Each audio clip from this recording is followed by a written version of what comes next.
Patrick Smith over here with High Impact Motorsports with this technician tip that you will not want to lose. We are working on a 2013 Jeep Grand Cherokee, and we have the oil pan out because there was an oil pan leak, and we decided, since it's a plastic oil pan, that we would replace it with a Dorman oil pan. Now that's not a problem, except that we ended up putting the oil pan in and it leaked. A brand new oil pan with bolts, with new gasket, it leaked. That Dorman oil pan also didn't come with the required oil pump seal, but that's a whole other story that was, a mess. You can get this at your local Chrysler dealer for $7.50, by the way. Let's talk a little bit about this oil pan. So this is the old oil pan that came out of the Jeep. It is a full plastic unit. This is your pickup tube location on the pan, and the pickup tube is integral to the pan. So when you have a problem with material in the pan or worries about concerns of crap or stuff in the pan, you must replace the pan. There's no fixing that. So we went out and we bought this Dorman unit, which is a pretty good looking unit, except that there's a problem. So we took and put the pan back up in here and, thought nothing of it, took it out for a drive, came back, and there was oil on the ground, like a massive amount of oil puddling on the ground. And we were like, what is going on here? Brand new oil pan with bolts that shouldn't have been a problem, and why is it leaking? So we decided to pull it down. We didn't know if maybe the pan had been damaged, but what we found was absolutely stupid. So on this, let's take a look at the old factory pan, and I'll explain what's going on here. So if you look at these bolts, these are bolts that have a collar so we don't destroy and crush this plastic rail of this pan. So these are known as constant pressure bolts, or basically they got a sleeve on them to prevent them from being over-tightening or over-tightened on the surface. If you notice, the bolt sleeve is still in here, and that sleeve is flush with the thickness of the pan. Now, if I go over here to the Dorman pan, that sleeve is flush with the gasket. If I pull this gasket up, which is going to dislodge one of these, if I pull this gasket up, you're going to find that this bolt sleeve, oh come on here, this bolt sleeve actually protrudes from the surface of the pan rail. So what's happening is the sleeve is actually thicker than the pan rail. So when you tighten this all the way down to the 9 foot-pound spec, you're not getting enough crush on this rubber gasket because this bolt is flush, not with the pan, but with the uncrushed gasket. You see that? So here's a side-by-side comparison of the factory bolts and the Dorman bolts. And you can see very clearly right here, you can see very clearly that the Dorman bolt is longer. Now let's take a look and see if the Dorman bolt fits this pan. So there's the Dorman bolt, and it's flush with the pan.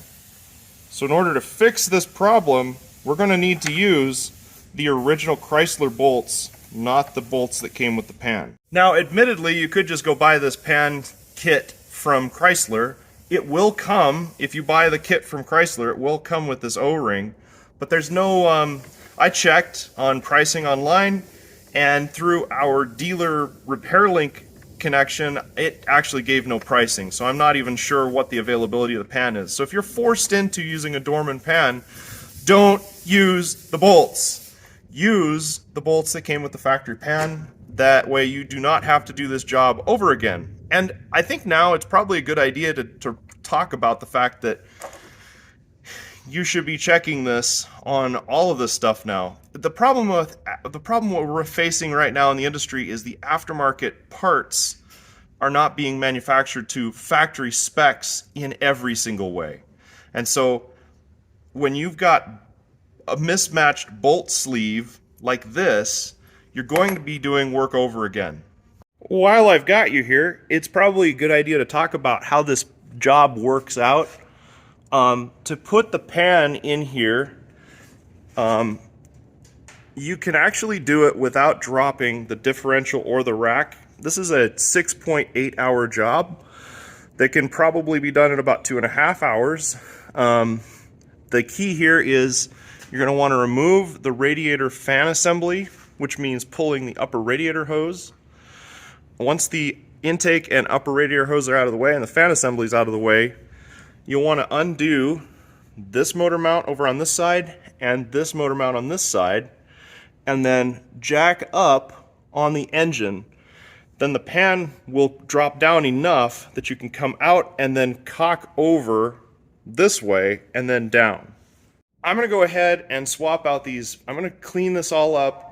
I'm going to go ahead and clean this up, swap out the pan bolts for the Chrysler pan bolts, put it all back together again, and I think I'm going to time-lapse myself going through that process. Alright, so change of plan. I just talked to the manager of the O'Reilly store that we got this oil pan from. And in order for me to file a labor claim, because what I want is, since it's not our fault that this pan failed, I want to recover my time taking it back out and putting a new one in. And I want to recover the supplies that we lost. So in order for that to happen, I have to be able to send back a defective unit. Now, in fact, they're going to send me a defective unit to replace it because, let's be honest, the bolts are going to still be the wrong length. So the plan is they're going to ship me a pan. I'm going to send the pan that I put in back to them. They're going to take that pan, send it back, and of course file an accompanying labor claim with it. And then with the pan that they send me, I'm going to take the bolts out of this pan down here, and I'm going to put those in the pan that they supply me.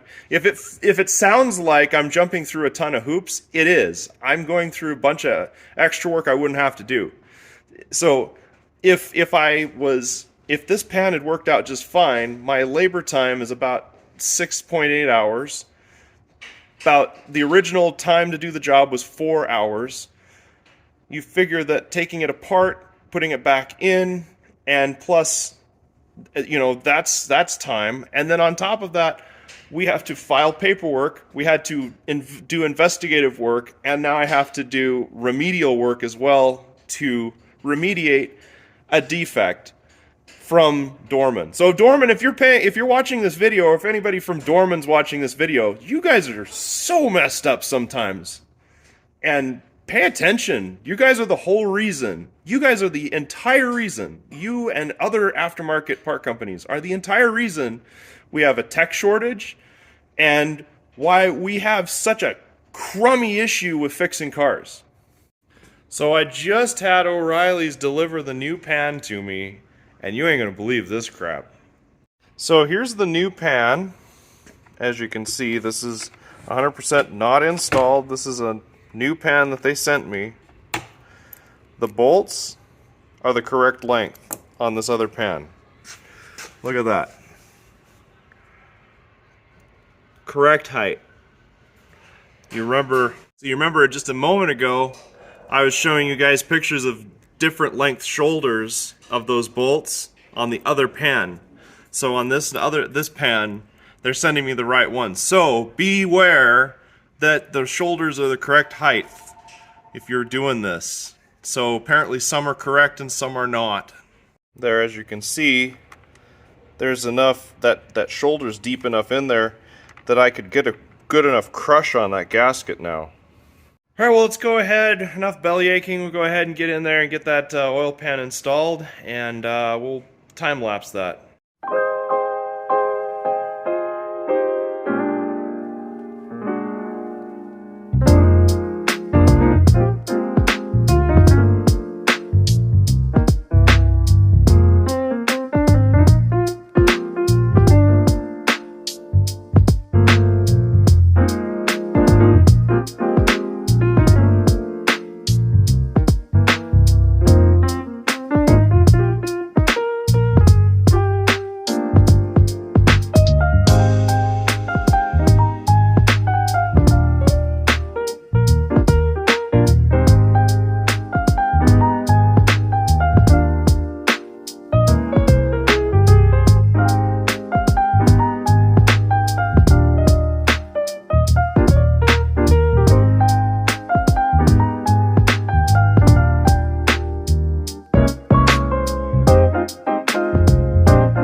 so we got all that back together again, got it back to the customer, they're happy, everything's all good to go.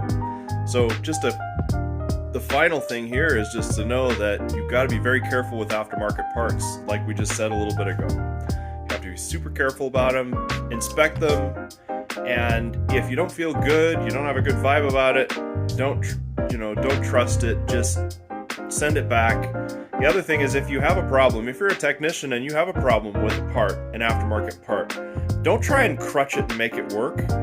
Send that sucker back. Make sure that they know, and for when you get trouble, take advantage of those labor claims and send a message to these aftermarket part companies that we won't accept garbage anymore. So that's this video. Hopefully you guys have better wrenching than we did today. So stay happy, healthy, and hydrated. We'll catch you in the next video.